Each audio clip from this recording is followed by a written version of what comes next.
Assalomu alaykum, hurmatli kuzatuvchilarimiz. Bugun sizlarga juda ham foydali va manfaatli bilimlarni berib o'tmoqchiman. Diqqat bilan kuzating. Faqat diqqat bilan kuzatishingizni men tavsiya qilib qolaman doimiy tarzda. Nima uchun? Insonni diqqati qayerda bo'lsa, o'sha hayotiga o'sha narsani sodir bo'lish ehtimoli yuqori hisoblanadi. Tushunyapsizmi? Chunki sizni diqqatingiz o'sha o'ziga mos tarzda vaziyatni o'ziga jalb qiladi. Shuning uchun diqqatingiz qayerda ekanligiga ko'proq e'tibor bering. Ko'proq siz o'zingizni keraksiz yoki noloyiq yoki nimadir his qilyapsiz. Buni hozir batafsil ko'rib chiqamiz.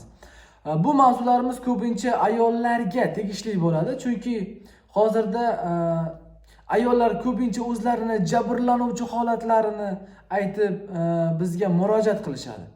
Hurmatli kuzatuvchilar, hurmatli ayollar, bir narsani tushunib oling. Sizdagi vaziyat, sizdagi holatlar barchasi mana shu yerdan boshlanadi. Bilib oling. Tushunyapsizmi? Ya'ni sizni hayotingizda bo'layotgan vaziyat, voqealar barchasi sizni ichki tuyg'ularingiz, ichki kechinmalaringizni mahsuli hisoblanadi. Misol uchun eringiz tomonidan mehr ola olmayapsiz, eringiz tomonidan e'tibor ola olmayapsiz, eringiz tomonidan jabrlanyapsiz.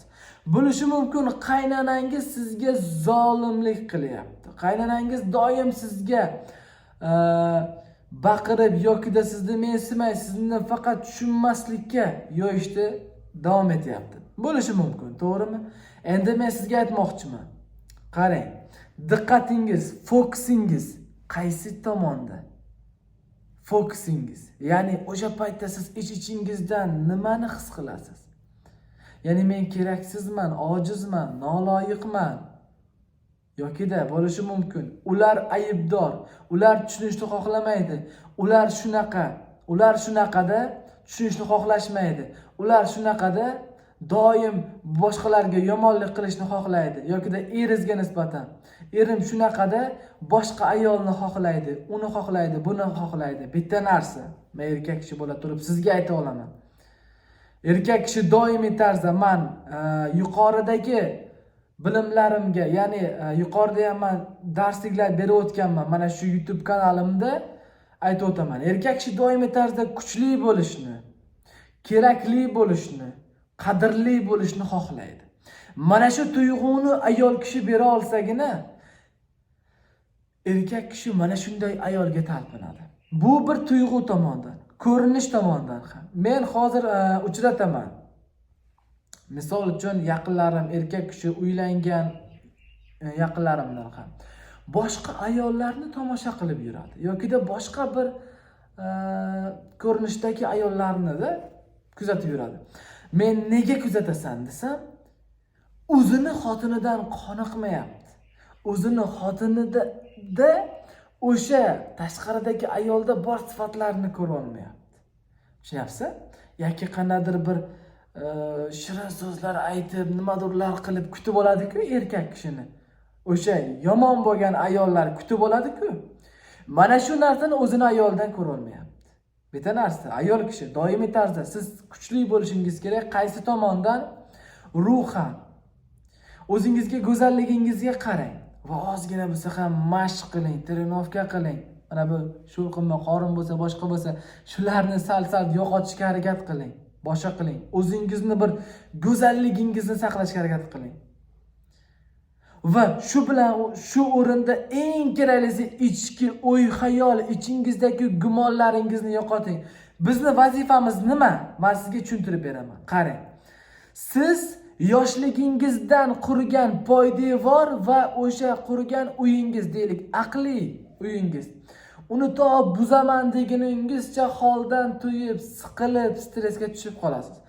Bizning vazifamiz, men sizga bir misol keltirib beraman, ekskavator. Biz sizni tushunchalaringizni, sizni ishonchingizni buzib chiqamiz. Buzib tashlaymiz, tekislaymiz. Uni boshqa ishonchlarni qurishni boshlaymiz. Boshqa sizdagi tasavvurlarni sizga shakllantiramiz.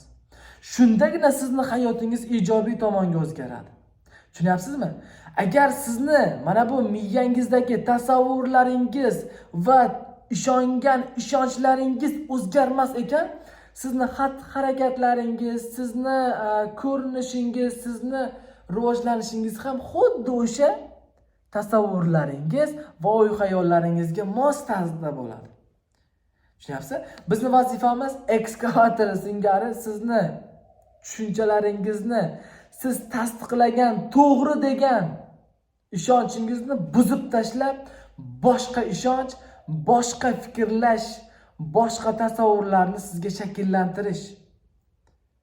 Chunki sizning hayotingizda sodir bo'layotgan barcha vaziyat, voqealar bu sizga dars misoli kirib kelaveradi. Sizga mana shu saboq bo'lmasa, siz o'smaysiz, siz rivojlanmaysiz. Ana shunday bir o'ziga qaramaydigan, o'zini sevmaydigan, o'zini xo'rlaydigan bir shaxsga aylanib boraverasiz. O'zgarmaysiz, o'smaysiz. Siz o'sishingiz uchun mana shunday zolim qaynona, zolim er hayotingizga kerak bo'lyapti. Mana shunday xiyonat qiladigan erkak kishi sizga ham ayta olaman. E'tibor ola olmayapsizmi ayolingizdan? Mehr ola olmayapsizmi? Sizni o'zingizda bor tuyg'ular. Kim o'zgarmoqchi? Ayol kishimi, erkak kishimi farqi yo'q. Birinchi qadamni siz bosing. Qadamni bosib boravering, keyin tashqaridagilar sizga qarab o'zgaradi. Siz menga qadrlamaydi, mehr bermaydi, u bermaydi, bir ishonch bermaydi deb yuraversangiz, rostdan ham sizni qadringiz qolmaydi. Rostdan ham sizga hech kim mehr ham bermaydi, ishonch ham bermaydi, hech kim sizni qo'llab-quvvatlamaydi. İnsanlarni kim yetaklaydi desangiz, o'ziga ishongan, o'zini qadrlaydigan, o'zini sevadigan inson boshqalarni boshqaradi. Boshqalar unga ergashadi. Hatto oilangizga ham. Ayol kishi, siz o'zingizni qadrli, o'zingizni kuchli, go'zalligingizni rivojlantirib, ichki tuyg'ularingizni o'zgartirib, ya'ni bilim olib, bilimlaringizni o'zgartirib, o'sha eski xonadoningizdan, oilangizdan olgan, tushungan bilimlaringiz sizga foyda bermadimi? Buzib tashlang u bilimlarni. Boshqa bilimlarni o'zingizga quring. Nima qilish kerak u uchun deysizmi? Mutaxassisga uchraysiz. Agar mashinangiz buzilib qolsa, borib mashina ustiga, motor ustiga borib eltasiz. Motorini ochib, titkilab, qayerdadir yog'lari tugagan bo'lsa, yog'larini to'g'irlab, tuzatib qo'yadi. Biz ham xuddi shundayga o'xshatishsa bo'ladi. Men ko'pchilik aytadi, bizga soddaroq qilib, bizga dehqonchasiga tushuntiring deyshadi. Mana shunday qilib tushuntiraman. Sizni ham mana miyangizda qayerda nosog'lom fikrlar bor, qayerda nosog'lom tasavvurlar bor va u tasavvurlarga nima uchun ishonib qolgansiz? Va u sizni nima uchun boshqaryapti? Mana shularni tartiblashtirib, mana shularni o'zgartirib, sizga yangilarini o'rnatamiz. Bizni vazifamiz shu. Miyangizdagi mana biz zanglab qolgan zanglarni ochamiz. Yo'g'ilab chiqamiz, uni yaxshilab chiqamiz, yaxshi ishlaydigan qilamiz. Men dehqonchasiga tushuntirib beryapman. Soddaroq qilib tushuntirib berishga harakat qilyapman. Meni tanimaydiganlar uchun men Muhammad Mahsumov, ong osti bilan ishlovchi mutaxassis psixolog bo'laman. Barcha munosabatlar bo'yicha nafrat, ikkilanish, shubhalanish, xafagarchilik, o'ziga bo'lgan ishonchsizlik, jamiki munosabatlar bo'yicha ishlovchi mutaxassis psixolog bo'laman. Agarda o'zingizni o'zgartirmoqchi bo'lsangiz, o'zingizni ustingizda ishlamoqchi bo'lsangiz, bemalol bizga murojaat qilishingiz mumkin bo'ladi. Men telefon nomerlarimni yuqorida qoldiraman va telefon nomerlarimni kommentariyaga yozib qoldiraman. Men doimiy tarzda aytaman, ilm oling, ilm oling, ilm oling. Kitob o'qib, o'zi tushunishga harakat qilib yurgan insonlar bilan 2 soat, 3 soatga juda ham chiroyli tarzda tushuntirib beraman. Ular tezroq hayotda o'zgarishlar sodir bo'ladi, ularning hayotida. Mana doim mana men bitta bu yerda emas, meni xonam 2-3 ta xonam bor. Hamma yerda meni o'zimni mana shu video yozish xonalarim bor. Va kitob o'qish, dars tayyorlash xonalarim bor. Hamma yerda mana shunday kami 10 ta, 15 ta kitob turadi menda. Doim o'qiyman, yonimda kitob turadi. Boshqa xonalarimda ham kitob turadi. Menda hozirgi bir 300 tadan kitoblarim bor. Men hali yana kitob olaman deb, yaqinda kitob olishga boraman deb o'zimga maqsad qilib qo'yganman. Kitob o'qing, o'z ustingizda ishlang. va mana bu miyangizdagi salbiy fikrlar bo'yicha o'z ustingizda ishlab, o'zingizni rivojlantirishga harakat qiling. Agarda o'zingizni o'zgartirmoqchi bo'lsangiz, biz tayyormiz. Qadrbaland qadrdonlarim, Alloh bu dunyoni biz uchun yaratdi. Bizni saralab olish uchun. Biz mana bu yerda bu dunyoga tushkunlikka tushib, umidsizlikka tushib o'tirish emas, biz harakat qilib, izlanib, yaxshiliklarga intilishimiz kerak. Bu uchun nima qilish kerak desangiz, mana bu yerdagi tushunchalarimizni, to'g'ri deb bilganlarimizni o'zgartirib, boshqa ijobiy bilimlarni o'rnatishimiz kerak, programma qilishimiz kerak.